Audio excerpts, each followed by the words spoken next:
Wi-Fi password? No. Maybe better. So we're live. We may have to go for Wi-Fi, but for the moment I'm just using my phone. I hope you can hear me, my internet connection. I'm really delighted to be with the Gospodinov brothers, focusing on service accommodation, and it's one topic which is really important this month. You know, lots of people on holiday, coming back from holiday, utilizing websites such as Airbnb. Of course, we're looking from the other side as well, how people who are running businesses like Ivo and Miro Gospodinov are utilizing platforms such as Airbnb and Booking.com.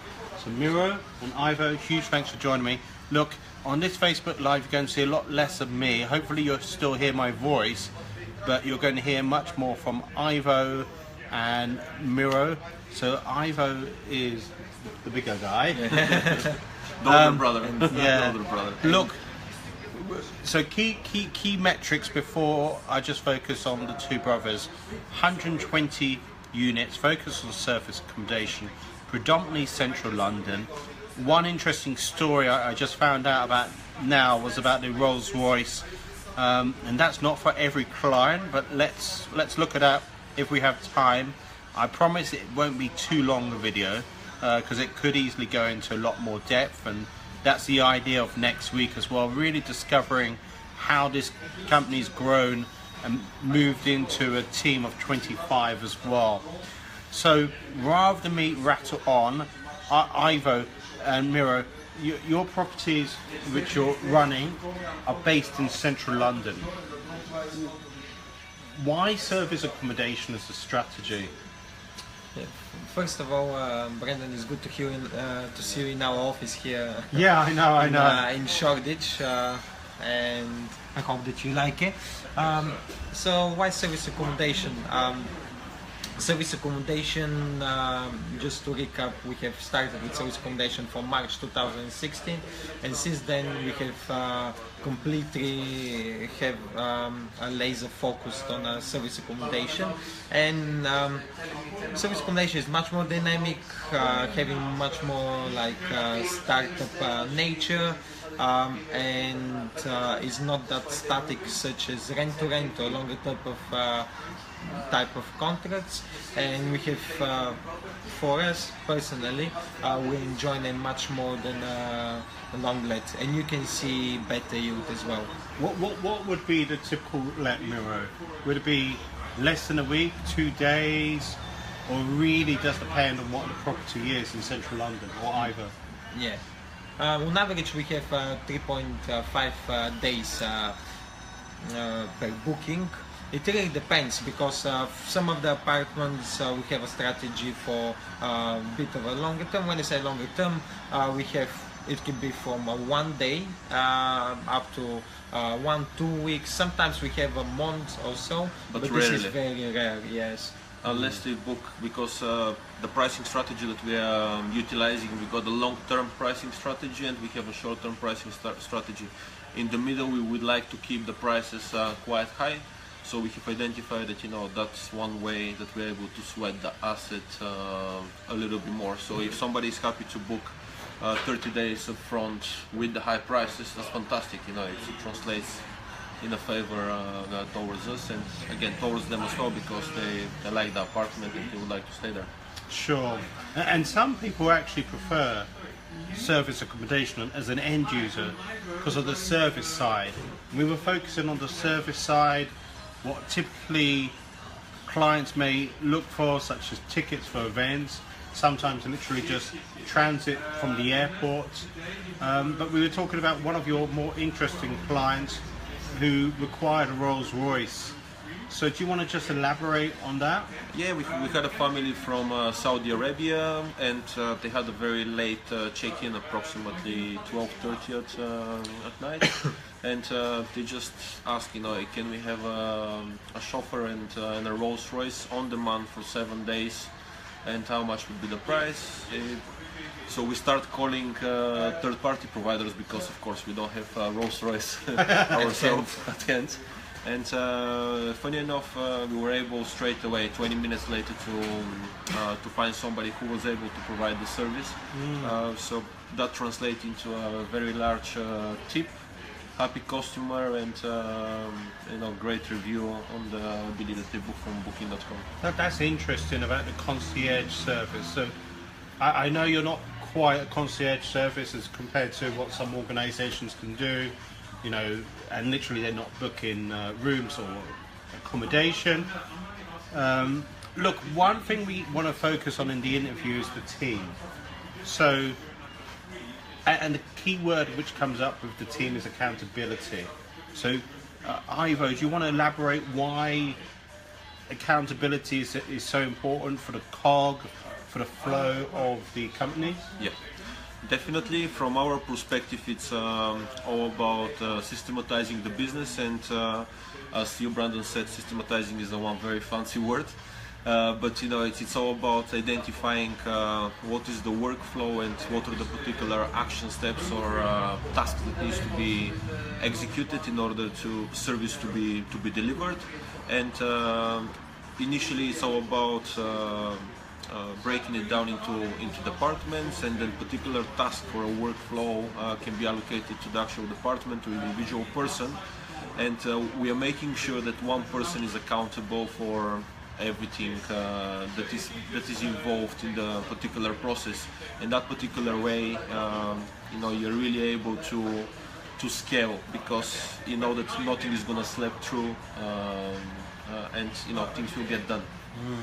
So accountability and ownership, and cross-checking as well. There needs to be some type of cross-checking, because when you get to a team of 25, it's a really interesting position to be, positive and negative at the same time. But yeah. Look, tourism is a sector I've been involved in a long time. So it's fascinating to hear you talk about, who your typical clients are. I think I've written 3.5 days. Yes. And we've talked about the team. We haven't really looked at the aspirations, which is 300 units in London by January 2018.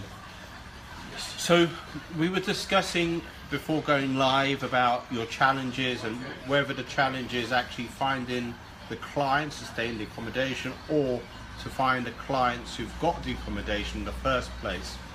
So in terms of the clients who have the accommodation, what makes you, I don't want to say superior to another outlet, because everyone's got different strengths and weaknesses, but what's your major strength? Is it the fact that you're based in Shoreditch, you've got a front shop that people can come in? Is that the key strength? Was that really, no? We wouldn't say that this is a key strength. We would say that, again, this is a benefit, and we pretty much have one or two people who are popping in and, just asking, because it's something, new. I don't think that other service accommodation company has a front shop in London. Okay. So not many people know about it, so a lot of people have curiosity.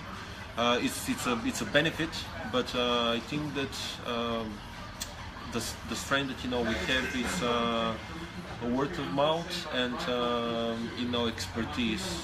We can make sure that through our journey from March 2016, and when we start focusing on service accommodation, we've been really focusing on being the best possible that we can be, sure, and improving every possible process that we have in the company, if it's going to be pricing or a customer service. But I would imagine sometimes it can be quite tricky in terms of customer service as well, because you're always going to have people who've got different expectations. 100%, especially to give you an example, if an Indian family is coming here on holiday, they're used to it on a properties with enormous spaces inside the rooms. So when they come to UK, and it's a mismatched expectation, and again, it's nothing to do with the host or the company, sure, itself or the property. It's just the scale of the property, the size of the rooms. That can play tricky sometimes on the customer service side. No, I can understand that, because people got different. Okay. People got different expectations of what is available and what one person's used to in one country may be different to another. So just some key terminology. Superhosts. I keep reading about that because I have to admit I do look at Airbnb. I'm going away in October somewhere in Europe. You know, I booked Airbnb early this year. I booked Airbnb a couple of years ago. I had the pleasure of meeting one of the people behind Airbnb a couple of years ago at Google campus as well. So I don't really know much about Booking.com. I know for you, Airbnb is one of your key channel or key places, key platforms. Yeah. I was going to use channel, but channel's not the right word because technically it's something like, is it Kiko? I would say that, you know, channel can be looked as a software that is helping to channel your property to different platforms. So the channel manager, the full name of the software, is just a tool that allows you to position yourself on multiple platforms without risk of double booking. Yeah. Correct. But Superhost, Miro, do you want to elaborate a little bit about Superhost? Yeah, the Superhost in terms of Airbnbs, this can be achieved by having 5 stars rating for 10 or more bookings and receiving consistent positive reviews from guests that they're staying. And Airbnb has evaluation period every quarter, every 3 months, starting from the beginning of the year, 1st of January, and every 3 months is evaluating on the past performance of each listing, and based on that you can become a superhost. Obviously, superhosts come with benefits such as increased visibility, recommendation of obviously Airbnb, better customer service of Airbnb, and definitely is a place that you want to be. Just to clarify something, so the Airbnb every quarter is not looking at the reviews, and if somebody said something nice, this is a positive. It's actually based on a net promoting score. So it's just you get different ratings, reviews, 5-star ratings for, let's say, for the welcoming, for the property itself, for the how the cost communicated to you, etc. So the ratings behind the reviews, this is the key for the Superhost. Look, do you find it tricky to always get people to leave reviews? And if you have, what solutions have you found which have encouraged people? So when I stayed, I think I literally got a WhatsApp message as soon as I left the premises saying, can you leave a review? Is it as simple as that, or do you have other methods? We wouldn't say that that would be the right way and the right customer service for it, but definitely before the person checks out, at least one day before that, you need to send a message by asking, was everything okay with your stay? Is there anything else we can add up to help enhance your experience, etc. And based on the feedback provided, you can take action to prevent a negative review, or when the person said no, everything was amazing, and you can say, oh, I'm really happy to hear that.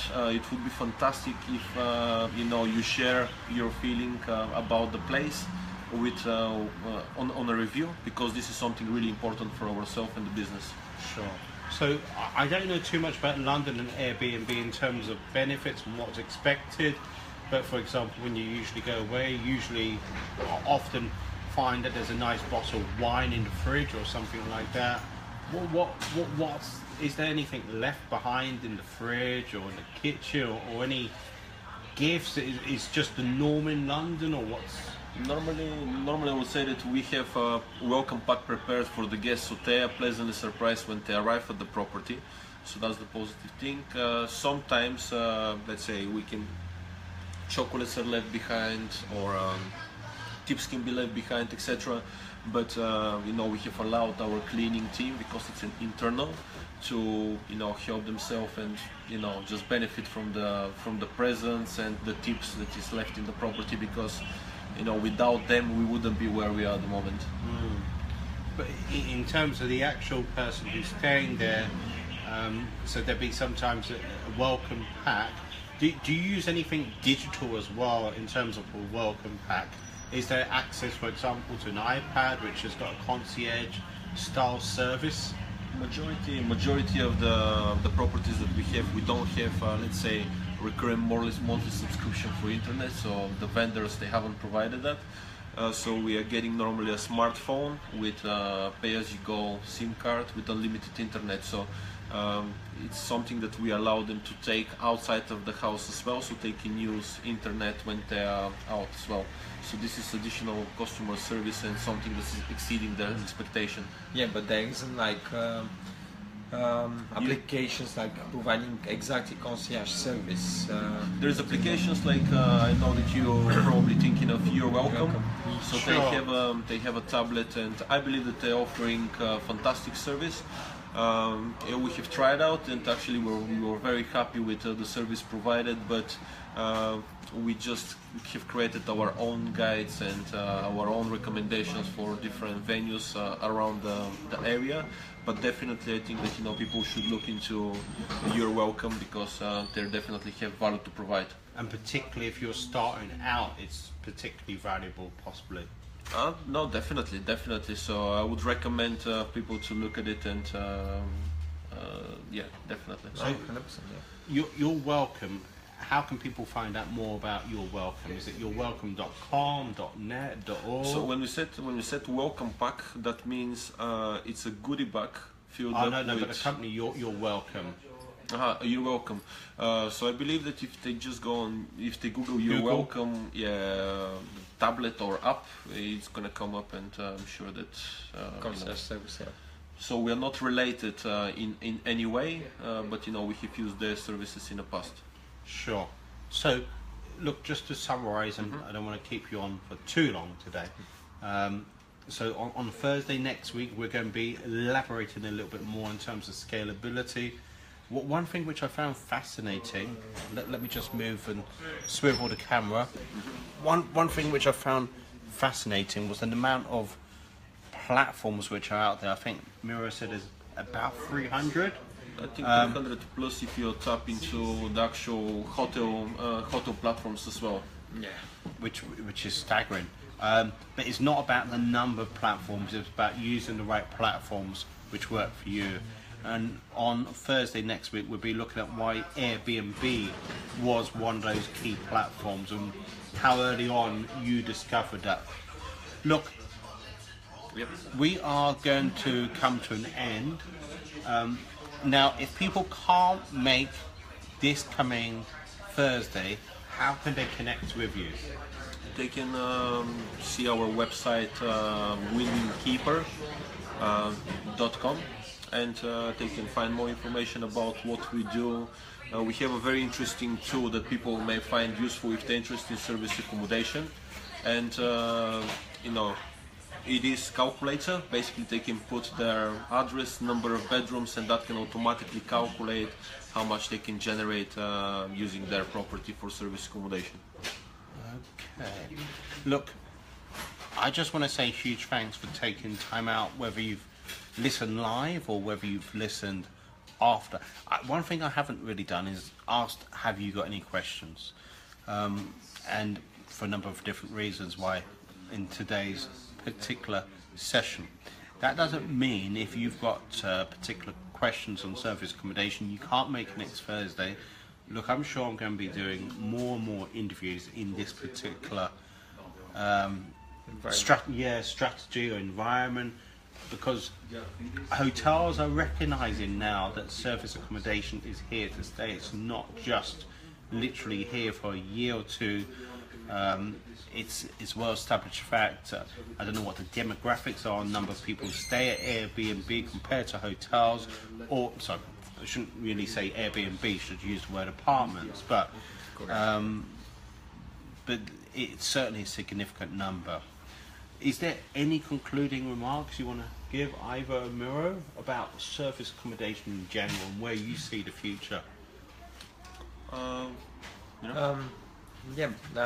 it's pretty much very exciting, because especially I was mention not only in general the market, but more about our company as well.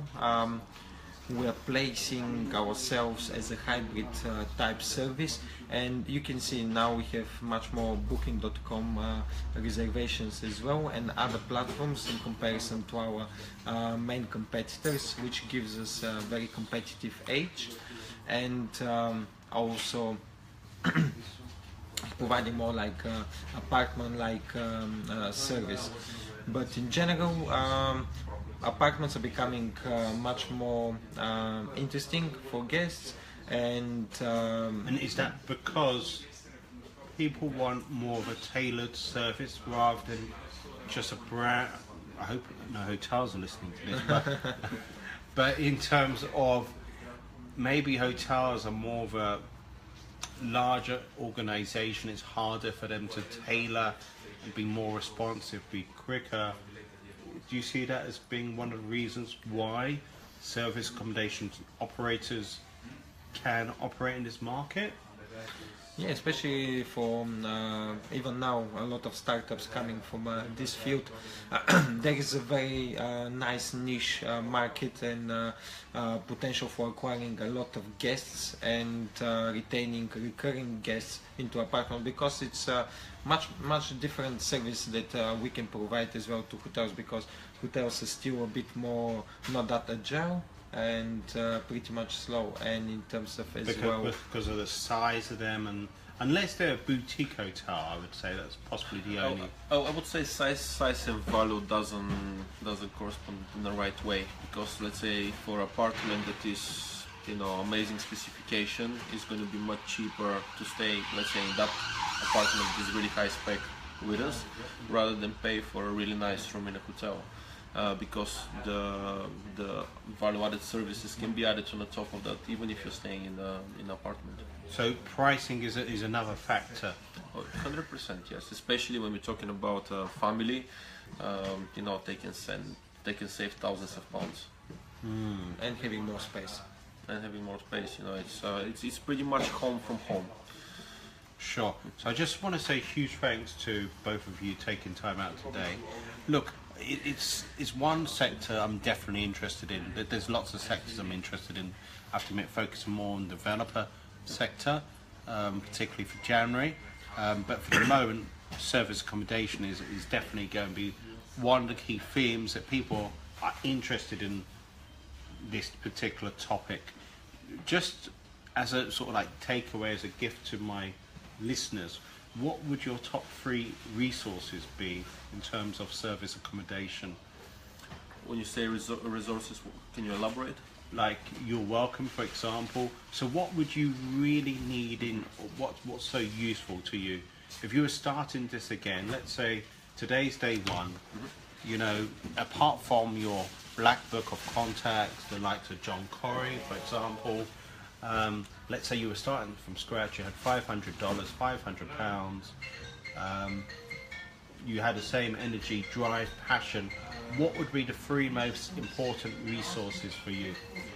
I think it's come down to resourcefulness than resources, but let's say if we have the motivation and the passion as we do at the moment, I would say, people, they're just focusing on only one platform. There are more platforms out there. They can open their mind and using a channel manager and a property management software. For example, it could be Rentals United as a channel manager and Guesty as a property management software. That will help them, make sure that they're scaling up in the right way. So that's one thing. There is a fantastic software called Asana, which is something more from the task perspective and can be in collaboration mode, etc. So this is really, really good. Other resources, Miro? Just summarize 3 key resources that we will focus mainly to build like the infrastructure. As he said, Asana, but before that, building the company basic infrastructure in cloud-based service such as Google Drive, OneDrive, or and having for instance accounting service software such as Xero. It's pretty much essential toolkit to start. Especially when you get to the stage of hitting the VAT threshold. Sure, no, I understand that, and when you managing a significant portfolio, which you are, so I just want to say huge thanks to the listeners out there, huge thanks to Ivo and Miro, and huge thanks to the amazing team as well. Look, I don't know if I can switch camera. The second one. The second one. Okay, so you can. I haven't asked if I can show. Hopefully, there's no trade secrets in there, but I think it's far enough away not to get all the resources. But you can see how close it is to the shop front. And what I really liked About where we are, it's literally yards away from Liverpool Street. It says 8 minutes on City Map. It's a really nice 8-minute walk. It's maybe I was just lucky, but I passed a lovely restaurant, Ottolenghi's restaurant nearby. So really nice location. So huge thanks for joining me, and thank you. Thank you very much.